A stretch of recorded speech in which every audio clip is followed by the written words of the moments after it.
Bismillah, halo everyone, saya Tia Sanimin Hatusania. Pada kesempatan video kali ini akan membahas tentang konsep pendidikan Islam dalam perspektif Ibnu Sina.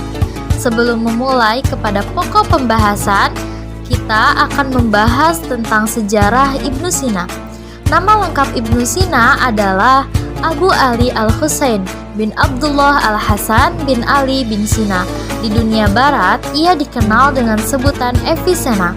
Beliau dilahirkan di desa Avicenna dekat Bukhara yang sekarang dikenal dengan Uzbekistan di kawasan Asia Tengah pada tahun 370 Hijriah dan meninggal dunia di Hamazan pada tahun 428 Hijriah.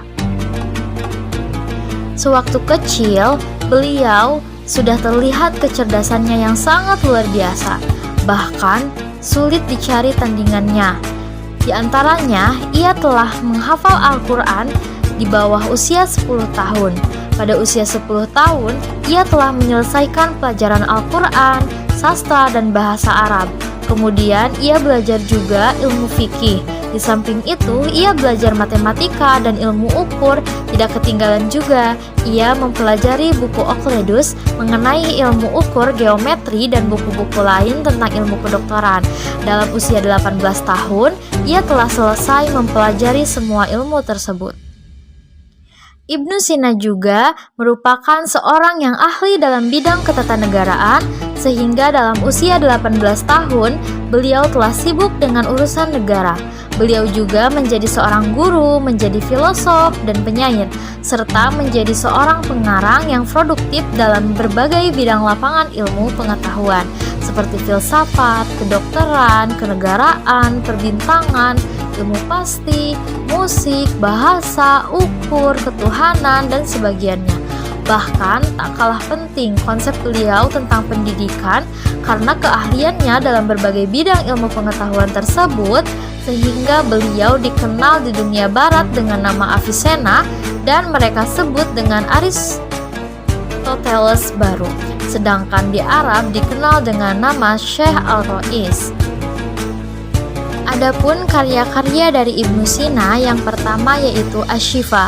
Kitab ini adalah buku filsafat yang terpenting dan terbesar dari Ibnu Sina, yang terdiri dari ilmu logika, geometri, fisika, dan matematika, juga sekaligus dijadikan sebagai ensiklopedi dalam bidang filsafat, fisika, metafisika, ketuhanan, logika, dan matematika.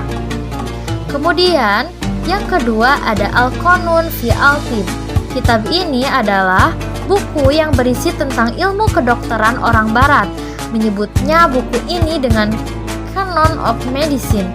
Buku ini telah diterjemahkan oleh Gerard of Cremona pada abad ke-11 dengan judul Canon yang diterbitkan di Roma pada tahun 1593.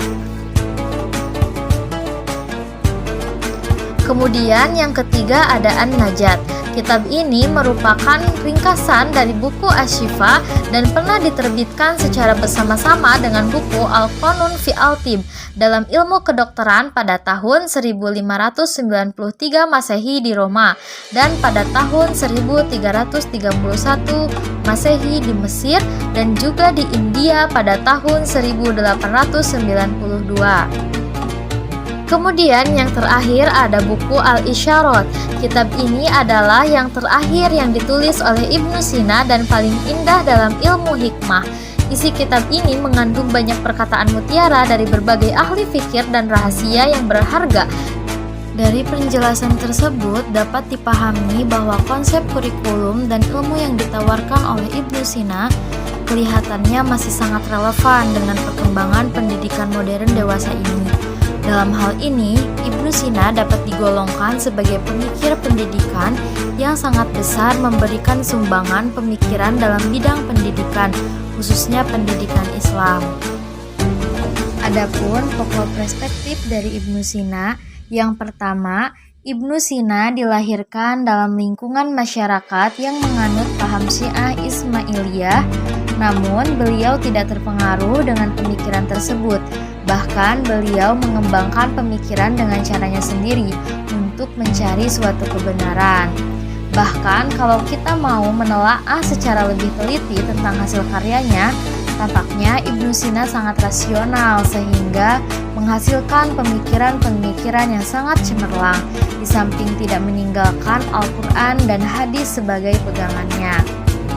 Yang kedua, Ibnu Sina mempunyai pemikiran yang cemerlang dalam berbagai disiplin ilmu pengetahuan, sehingga beliau tidak hanya dikenal sebagai seorang ilmuwan dengan berbagai hasil karangannya yang telah membuat namanya terkenal di dunia barat dan timur, tetapi beliau juga seorang negarawan yang berkecimpung dalam dunia politik pada zamannya, serta sebagai seorang pendidik yang dikagumi.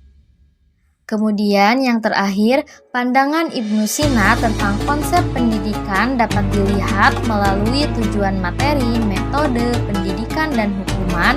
Pada dasarnya konsep tersebut masih sangat aktual dan relevan dengan perkembangan pendidikan modern sekarang ini. Oke, itu saja video kali ini. See you next time. Syukron.